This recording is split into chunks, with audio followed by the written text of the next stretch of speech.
Hello everyone. Today I'll be talking about how international education will change in a post-COVID-19 era. To be very honest, a lot of students and parents are anxious right now considering the scenario now, and of course they'll be worried before sending the kid abroad. Even if you're looking at a master's education or a MBA degree for that matter, any professional qualification on that note to study abroad, you will be worried because you don't know how things will turn out to be. But I want to address certain concerns, starting right from how universities are taking this. See, education has never stopped.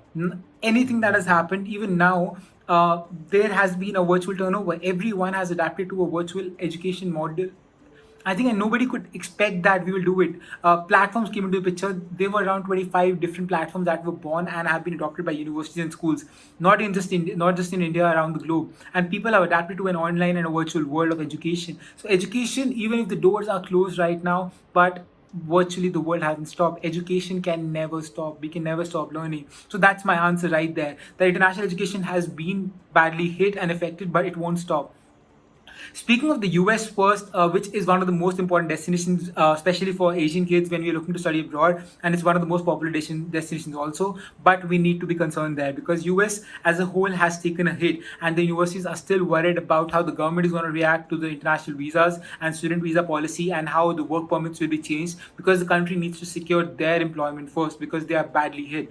So US, I think for a few years it will be affected, but it'll come back into the picture. That being said, it won't shut down. Universities have made provisions to make it way more easier. For example, a lot of universities have done it away with SAT requirement, which was one of the major factors students were assessed on.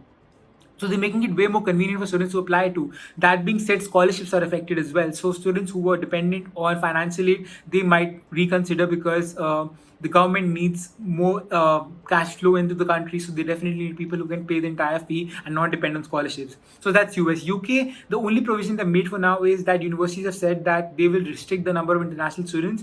That means if they were looking at around 1,000 to 1,500 international students every year across the spectrum, they might reduce it down to around 750 to 800 because that's the government talking, and that's what they are encouraging as well, at least for a couple of years. That being said, universities in the UK are still flexible because a major chunk of students come from India, and some of the great students come from India as well. As a person who has studied in the UK myself, I can safely say the universities are taking all the necessary measures. They are informing the alumni about it and helping them out to figure out how they can help the future students and guide them. Coming to Europe, Europe is being very flexible right now. They have recovered really well. Some of the countries that were badly hit, like Italy, have recovered. France has recovered. Some of the popular destinations like Switzerland and Netherlands were not that affected, and they're back in action. So Europe is again a safe place. Some of the better destinations you can look at are Singapore, Australia, and New Zealand. They were not badly affected due to COVID-19, are still welcoming students even now and have made all the necessary provisions. So education abroad overall hasn't stopped. Of course, if you're looking at studying in China and Hong Kong, that I think is out of the picture for now, at least the next few years. It's advised. And even before COVID-19 hit, Hong Kong was not very practical because of the political reasons. Even though it has some of the best universities, but political scenario was very uncertain. So I think we can do it with China and Hong Kong for a few years. Other than that, I think world is your oyster. You have other countries you can look at. They're great opportunities. So it's US you have to be more careful about. But hey, that's what I say. That's what I would recommend. That if you're looking at studying abroad, you should always have backup in place.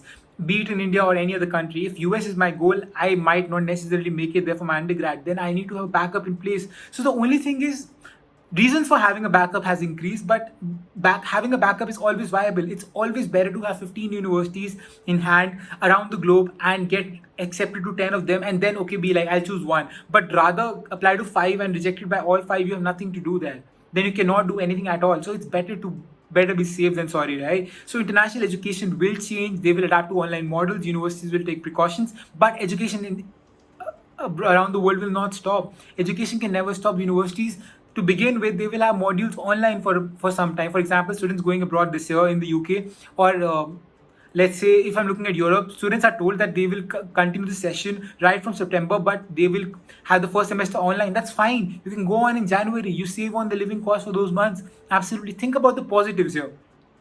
Education cannot stop. Students and parents, whoever is listening this, please understand, international education or education as a whole can never stop. And of course, changes will be made, but you should be positive about it and how things will change. You want to know more about universities, admissions, and how to go about this? We are here to help. Please reach out to us at hello@mindler.com. Thank you so much.